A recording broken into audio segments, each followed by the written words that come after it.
Bonjour à tous, merci de nous retrouver pour ce nouveau numéro du Garage que j'ai le plaisir de présenter avec l'ami Driss Abdi. Salut Driss. Hello Alexandre, t'es venu avec des copains je crois. Je suis venu avec des copains, on va voir ça tout de suite. Mais d'abord le Garage, je vous rappelle que c'est chaque mercredi à 21h, mais aussi 24h sur 24 sur le site watch.tv et en podcast sur iTunes, abonnez-vous. C'est gratuit, vous nous suivez et réagissez sur les réseaux sociaux avec le hashtag LeGarageTV. Au sommaire cette semaine, l'essai de la Smart Brabus, une petite citadine toute en muscles, un retour sur le CES de Las Vegas où nous avons fait un détour chez l'équipementier, assez méconnu d'ailleurs puisqu'il s'agit de Panasonic, qui nous dévoilera sa vision de l'automobile à l'horizon 2030. Et avant tout cela, c'est du côté de chez Kia qu'on ira également pour parler de la berline GT baptisée Stinger. Alors avec nous en duplex cette semaine, on va pas changer une équipe qui gagne puisque nous accueillons à nouveau Monsieur Vincent Beaucousin Jamelin, journaliste automobile et éditeur du site xy.fr. Salut Vincent. Salut tout le monde.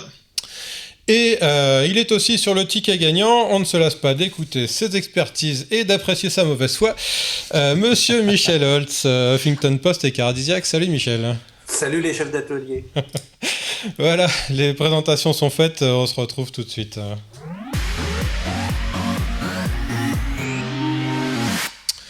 Prenez une ville embouteillée, en l'occurrence Londres, un temps ensoleillé, et il n'en fallait pas plus pour avoir envie de prendre le volant de la déclinaison Brabus de la petite Smart, un essai réalisé avec la complicité de l'ami Henri Dumatret. On regarde.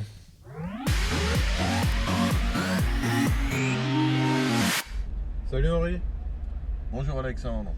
Alors Henri, dans le garage on a essayé il y a quelques mois la Smart Cabrio. On revient en Smart, toujours avec cette version cabriolet, mais cette fois avec la motorisation Brabus. Cette motorisation donc, qui apporte quand même quelques chevaux en plus. On a quand même 109 chevaux sur ce petit engin. C'est assez plaisant, ça la pêche. Là on est à Londres, c'est une ville qui se prête bien à la Smart parce que la circulation ici est absolument insupportable, on peut dire ça comme ça. Et ça se faufile partout, bon évidemment on peut pas non plus demander de monter sur les trottoirs, mais ça se faufile partout. Et voilà, c'est super maniable, c'est très péchu. Alors c'est un peu le paradoxe de cette voiture, c'est que c'est une voiture qui est faite pour la ville. Cette version lui apporte quand même beaucoup de pêche en plus, ce qui va permettre de jouer un peu sur la route avec. La version de la Smart normale roule à 130 km/h, celle-ci fait 165. Voilà, donc c'est quand même assez significatif.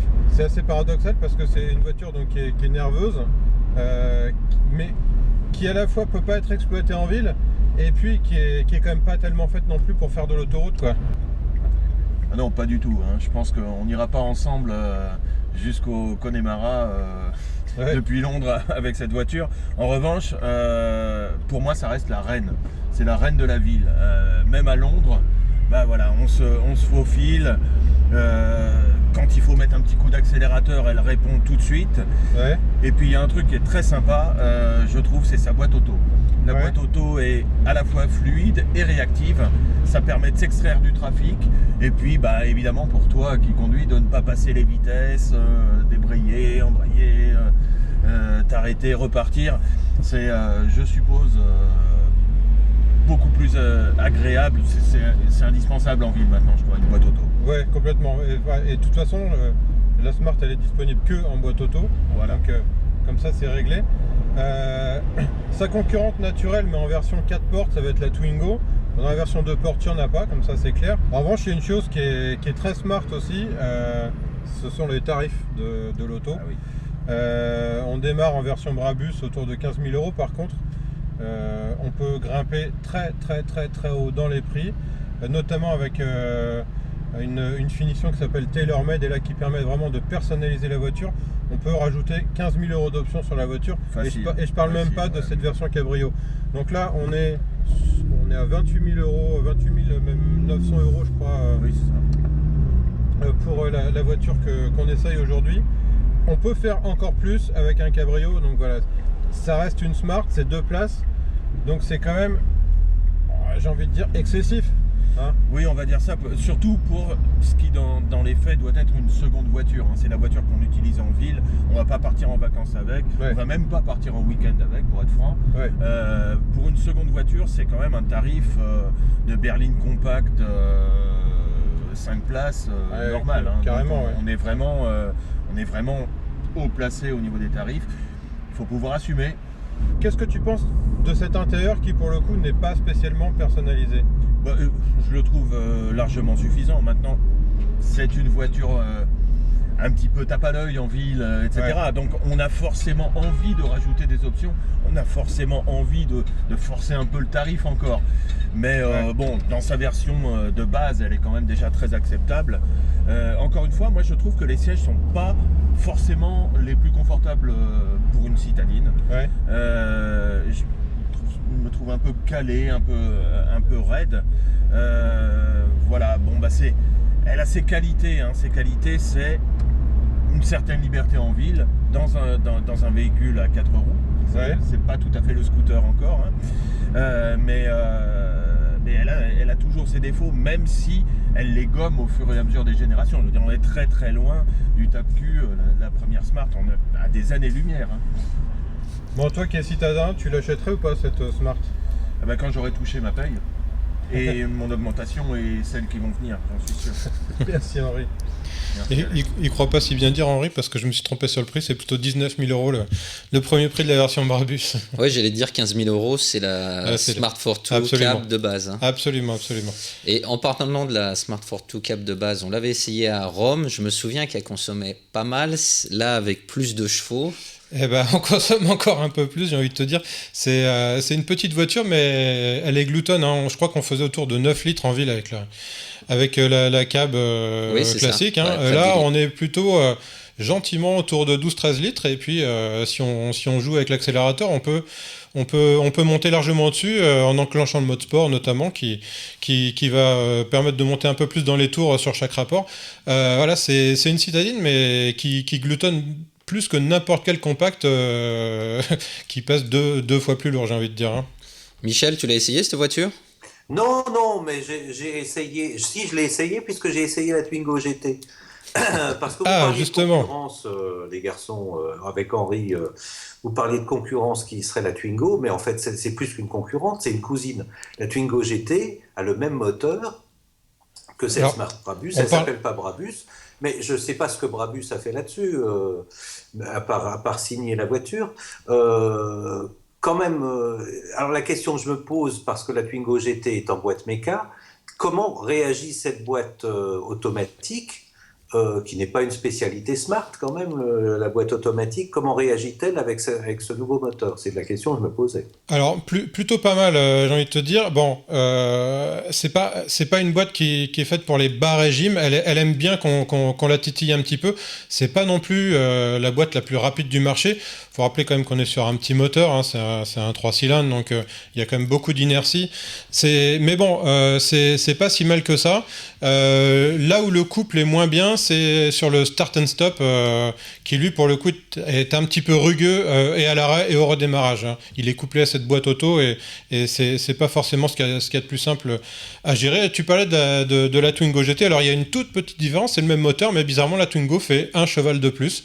Oui, je sais pas où ils l'ont mis, mais elle fait un cheval de plus, alors que c'est exactement là. Je pense que c'est une cartographie qui a dû être établie pour justement la boîte automatique, ce qui peut faire perdre un cheval. C'est tout à fait possible. Du CO2. Et en termes de tarifs, sont les mêmes? Alors, j'ai pas en tête le tarif de la Twingo, mais alors on parle de la 4 portes, hein, parce qu'évidemment, oui. la Brabus... La Twingo GT démarre à 17 000 euros avec 2 portes en plus. Là, on enlève 2 portes et on en rajoute 2 000 euros. C'est quand même excessif. Bon, alors après, il faut quand même laisser à Smart ce qui fait Smart, c'est-à-dire une finition qui est quand même assez sympa.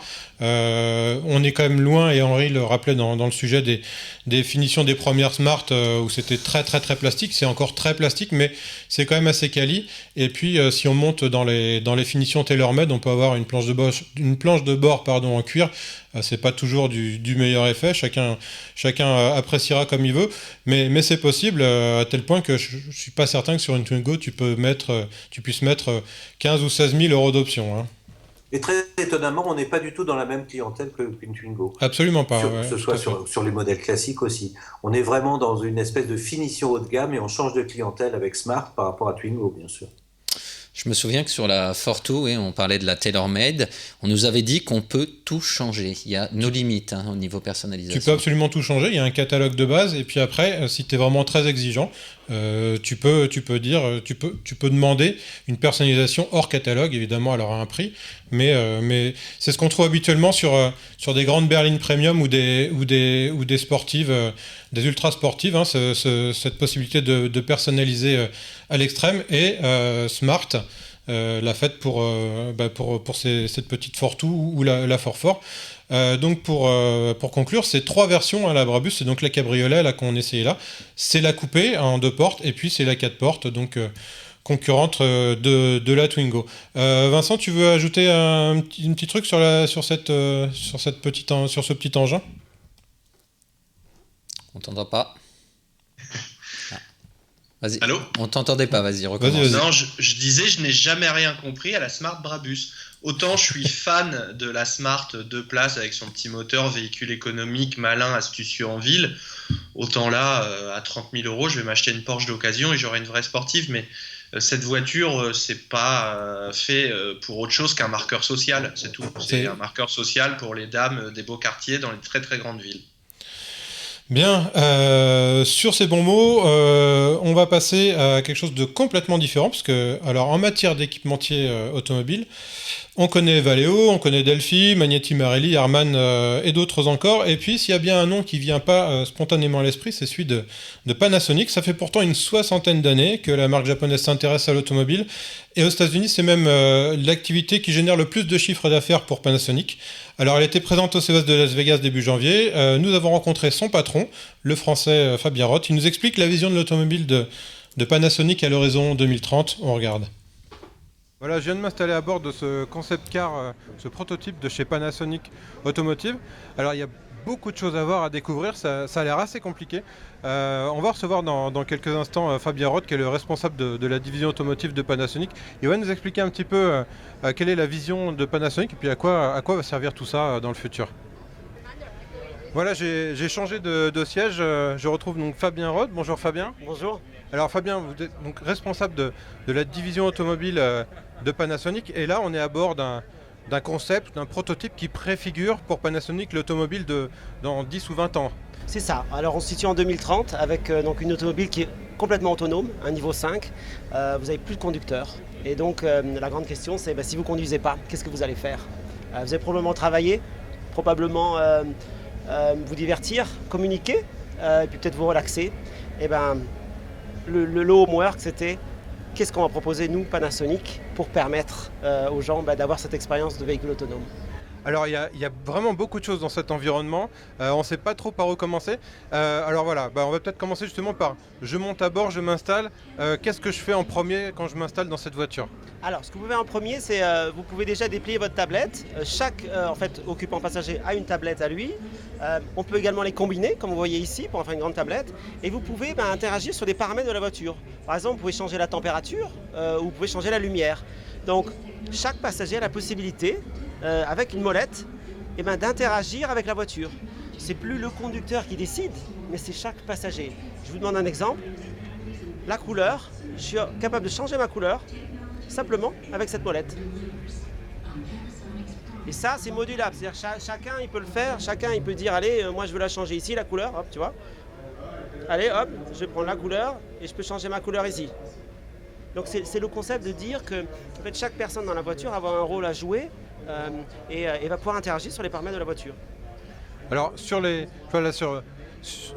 côté, là, c'est plus une vitre, c'est un écran ou c'est un écran vitre en même temps? Alors ça, ici, on fait de la projection sur la vitre et en fait, c'est de la réalité augmentée. C'est-à-dire que ce que vous voyez, c'est le paysage qui défile et l'automobile est capable de sélectionner des points d'intérêt. Donc, par exemple, ici, si on a peut-être un château ou une maison, elle va visualiser cette maison. Vous voyez, Palace Stoffeneck, par exemple, et vous êtes capable d'obtenir de l'information contextuelle sur cet élément-là. Alors je vois là sur le flanc de la voiture, il y a un matériau, c'est quoi? C'est du bois? Qu'est-ce que c'est? Panasonic s'intéresse aussi à ça? Alors tout à fait, hein, Panasonic, on a en fait une compétence en termes de design qui vient d'ailleurs du Japon. Et on est capable en fait d'intégrer sur un polymère une matrice et sur cette matrice d'intégrer un vrai matériau. Là on a choisi du bois. Ça permet de faire quoi? Ça permet en fait de montrer des textures. Donc on est capable d'avoir un matériau qui est fonctionnel et également sur lequel on peut changer des choses. On peut actionner des commandes avec un capteur capacitif et l'utiliser à la place de boutons traditionnels comme en fait un sorte d'actuateur. Ce qui est intéressant également, c'est que sur les matériaux, on peut combiner ça avec d'autres choses. On peut combiner ça avec du carbone, on peut combiner ça avec de la pierre, par exemple. Et ça donne un aspect plutôt haut de gamme. Ça répond à un problème principal qui est que les constructeurs essayent de réduire le nombre de boutons dans l'habitacle. En même temps, le nombre de fonctionnalités augmente. Comment vous allez faire ça? Avec des matériaux intelligents qui affichent une matrice, qui peuvent avoir une fonctionnalité et qui peuvent également changer de couleur, mais aussi commander donc, des aspects de la cabine. Alors là, on est à bord de la voiture de 2030. Qu'est-ce que Panasonic propose pour la voiture, on va dire, de demain, mais demain ou tout de suite, mais après-demain, disons dans les 2-3 prochaines années? Alors les grandes tendances, on va dire dans les prochaines années, c'est la multiplication des écrans et puis aussi l'intégration des commandes capacitives. Donc par exemple, comme cet anneau-là, qu'est-ce qu'on fait? On fait une détection du champ magnétique. Et ça permet d'éviter d'avoir à toucher les écrans. Alors là, je vois qu'on a une espèce de Monopoly. Hein. Alors oui, là on est déjà dans l'automobile autonome à plusieurs, où on va pouvoir en fait avoir des activités de jeu. Je vous propose de lancer les dés. Alors, je vais lancer le dé, comme ça. Non. Tapez dessus. Hop, juste dessus. Voilà.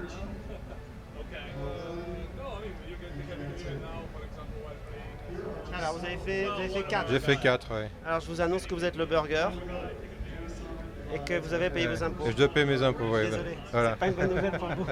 Alors on va revenir dans l'automobile, dans un champ, on va dire, plus proche. On m'a parlé de réalité augmentée assez rapidement. Hein. Oui, alors la réalité augmentée, quand même, je pense que c'est quelque chose que vous allez voir dans les prochaines années dans les véhicules parce que ça permet de faire plusieurs choses. Ça permet d'afficher plus d'informations sur un visualisateur tête haute et de l'afficher plus loin. Si vous l'affichez plus loin, vous êtes capable de l'intégrer dans le contexte. Si vous l'intégrez dans le contexte, ça veut dire que ça peut vous aider par exemple sur les aspects sécuritaires, vous annoncer des événements, ça peut aussi vous informer, mais surtout ça peut vous éviter d'avoir à quitter la route des yeux. Et puis également avec ce prototype, qui est encore un prototype, étant donné qu'on a un angle de vue qui est de 12 degrés, on peut afficher plus de choses. Plus de choses, ça veut dire pourquoi pas vos compteurs de vitesse, votre compte-tour, pourquoi pas vos rétroviseurs. Voilà, donc ce qui va en plus libérer tout le champ de la planche de bord et permettre de faire autre chose. Tout à fait, ça va laisser la place aux designers et puis ça va permettre aussi de se focaliser sur d'autres choses qui sont peut-être plus importantes pour les autres occupants. Alors qui sont les clients de Panasonic dans l'automobile aujourd'hui? Je ne vais jamais vous répondre. Non, Panasonic, on se focalise sur les marques premium.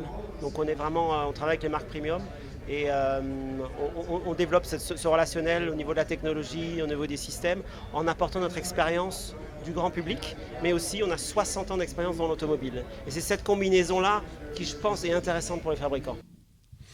Voilà, monsieur Driss, la technologie ne l'intéressait pas, donc il est parti. Non, plus sérieusement, il avait un rendez-vous malheureusement qu'il ne pouvait pas annuler. Messieurs, ça vous inspire quoi on va commencer par Vincent, cette vision du futur de l'automobile? Moi, je trouve ça un peu triste, mais bon, écoute, voilà, c'est peut-être un peu trop poussé pour moi, dématérialisé. À ce moment-là, pourquoi toujours acheter une voiture et finalement on saute dans un train et on y est déjà. Voilà. J'aime bien un petit peu conduire. J'avais bien apprécié la vision de Faraday Future ou même de Tesla, c'est-à-dire où on a un système qui est à la fois autonome mais où le conducteur peut toujours prendre du plaisir s'il le souhaite. Je pense que je connaîtrais pas ces voitures-là, mais si c'était aujourd'hui, en tout cas, ça ne me convaincrait pas d'être dans une espèce de boîte roulante totalement autonome. Ouais, ils ont laissé un volant sur leur concept car. Hein. On peut espérer qu'ils servent encore. Michel? Moi, il y a deux choses que je retiens de cette démonstration de Panasonic.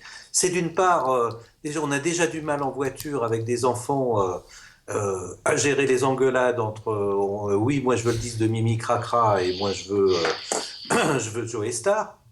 Là, on a une tablette par personne et donc et chacun gère l'ensemble de la voiture depuis sa tablette. Ça va être des cafouillages terribles. Mais d'un autre côté, il y a une chose qui me paraît intéressante et il n'y a pas que Panasonic qui travaille là-dessus. C'est les objets connectés, c'est les parois connectées et c'est les matrices qu'on peut développer et qui vont simplifier la vie de l'automobiliste et des passagers. D'un geste ou même d'un geste en l'air, on va pouvoir déclencher et régler des appareils. Donc ça, c'est plutôt intéressant pour limiter le nombre de boutons dans une voiture, effectivement.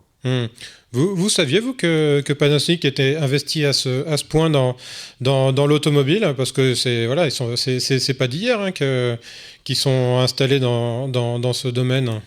Oui, alors il faut toujours relativiser. Je pense que Panasonic, quand il dit ça fait 60 ans qu'on est dans l'automobile, c'est-à-dire qu'il fournissait des autoradios à General Motors, par exemple. Oui, c'est possible. Mais cela étant, tous les équipementiers et toutes les grandes boîtes de high-tech aujourd'hui foncent dans l'automobile, Panasonic comme les autres. Et Samsung qui a racheté la place laissée vacante par les Valeo, les Faurecia, les Siemens, les Bosch et les autres, qui n'ont pas su développer suffisamment à temps la connectivité des voitures. Et donc tout le monde s'engouffre dedans, ce qui est assez logique d'ailleurs. Vincent ? Moi j'avais appris, parce que je crois que ce sont eux qui détiennent le Fender en audio, oui, et c'est comme ça que j'avais vu quand ils avaient sorti en fait la fameuse coccinelle, la nouvelle coccinelle avec la finition Fender, c'était eux. Donc voilà, Panasonic c'est une société qui s'est énormément restructurée ces 10 dernières années avec des fusions au Japon, des suppressions de postes, etc. Ils ont quitté le milieu du smartphone où ils étaient assez confort et ils se sont engouffrés dans la brèche qui est là. Alors c'est intéressant, c'est ce que disait Michel, ces parois connectées qui peuvent nous simplifier, mais également quelle est la durabilité de ce produit par rapport à un bon vieux bouton. Oublions pas quand même la fiabilité et la durée de vie d'un véhicule. J'ai un petit peu peur du coup de remplacement au bout de 10 ans ou 15 ans si quelque chose est défectueux. Bien, messieurs, on va changer complètement de sujet avec Kia qui continue à évoluer et s'agrandir par le haut, j'ai envie de dire, avec la présentation à Détroit de la Stinger. Alors c'est dérivé d'un concept car, la Stinger c'est une berline de grand tourisme, 5 portes, des allures de coupé, une motorisation avenante. Nous sommes allés découvrir sa définition européenne à Milan, où Marc Etrich, le patron de Kia France, nous a fait les présentations.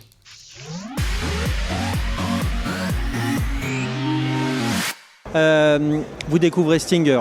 Stinger répond à une vraie volonté de Kia et elle traduit une vision. Il y a 10 ans, la marque était ce qu'elle était, avec des produits qui étaient relativement bas de gamme, des matériaux qui étaient relativement bas de gamme et une marque qu'on achetait un peu en disant je vais faire une bonne affaire. Et puis vous avez vu au fil des années, la marque a évolué avec une montée en gamme, avec des produits de mieux en mieux finis, une qualité qui s'est accrue énormément. On est maintenant capable de garantir nos voitures 7 ans, on est les seuls à pouvoir faire ça sur le marché. Et puis aussi un design innovant, un design fort, mais pas trop segmentant. Et donc ça veut dire quoi ? Ça veut dire que la marque avait une vision. Et cette vision, elle continue et on la nourrit année après année. Et on pensait que maintenant, c'était le bon moment d'ajouter à la composante design et à la composante qualité une composante sportive. Et Stinger, c'est ça. En 3 mots, c'est de la qualité, c'est un design et c'est de la sportivité. 5 secondes 1 de 0 à 100, moteur 6 cylindres, 3 litres 3, 370 chevaux, 270 km/h en vitesse de pointe. Donc voilà, Stinger, c'est la révélation de la vision qu'il y a des 4-5 prochaines années. Notre positionnement, c'est on veut être une marque innovante, généraliste, parce qu'on produit des grands volumes de voitures, sportives et orientées design. Et je pense que dans notre métier, il faut être humble. On ne peut pas tout miser sur un seul produit. Il faut de la continuité, il faut de la cohérence et il faut faire ça donc pendant plusieurs années. Donc pendant plusieurs années, vous allez retrouver des produits, pas nécessairement la même chose que Stinger, mais sur les différents segments, on va nourrir notre vision avec des produits véritablement plus polarisants du type de Stinger. Le prix sera agressif, maintenant il sera révélé au cours de l'été prochain. Voilà, moi je trouvais un petit air de Maserati à l'arrière et le fait qu'elle soit présentée à Milan et en couleur rouge, c'est peut-être pas complètement innocent, les amis. Qui veut Vincent? Non, écoute, oui, t'as raison, il y a un petit côté Maserati, ça c'est vrai. L'avant, c'est quand même typiquement du Kia. Surtout, c'est la traduction de concept car qui était intéressant depuis 4-5 ans. Et alors, faudra voir, c'est ce qu'il dit, il y aura un prix qui sera attractif. Mais ça peut quand même être un sacré tacle à quelques Allemandes. Alors, le tarif, il est pas dévoilé encore, mais Marc Etrich disait hors caméra qu'il espérait pouvoir la positionner autour de 45 000 euros pour la version diesel et pas trop. Il espérait pas au-delà de 60 pour le prix d'accès au V6. Ouais, dans ce cas-là, il est dans les prix de l'Alfa Romeo Giulia, qui a pour elle la tradition et l'image de marque. Là, c'est quand même un risque que prend Kia. Ils n'étaient pas du tout présents. Va falloir voir comment ça va marcher. Et puis, il faudra peut-être voir la voiture un petit peu moins optionnée et dans des coloris classiques. Alors, elle va arriver sur le marché français, en tout cas, avec des choix assez audacieux, j'ai envie de dire, puisque il y aura le V6 essence, donc ce 3,3 litres de 370 chevaux, et puis le 2 litres diesel, et le 2 litres turbo essence qui est au catalogue de Kia ne sera pas proposé en France, toujours d'après Marc Etrich, et elle arrivera également uniquement en transmission intégrale. Michel ? La stratégie de Kia sur cette voiture-là. Absolument pas. Dans le groupe Hyundai et Kia, il y a une marque haut de gamme premium qui s'appelle Genesis, et Genesis a la même version. Ce moteur de 3,3 litres de V6, etc., de 365 chevaux, cette Stinger-là, c'est une Genesis. Donc, je ne vois pas l'intérêt de Kia de produire une berline qui est plutôt très jolie. Ça, vous avez raison, les garçons. Elle est très, très bien dessinée. Mais il y a déjà une Optima. On sait que les berlines généralistes sont en train de se casser la figure en Europe. Même la Passat marche pas très bien. Donc, qu'est-ce que Kia va aller faire dans ce segment-là? Je n'en sais rien, vraiment. Eh ben, ça sera la question laissée en suspens pour les prochaines émissions et les essais de cette Kia Stinger. Voilà, il me reste à vous remercier une nouvelle fois de nous avoir suivis. Merci Michel, merci Vincent. Vous revenez quand vous voulez, les garçons. Merci à Benjamin à la réalisation. On se retrouve la semaine prochaine. D'ici là, les programmes continuent sur Watch. Salut à tous.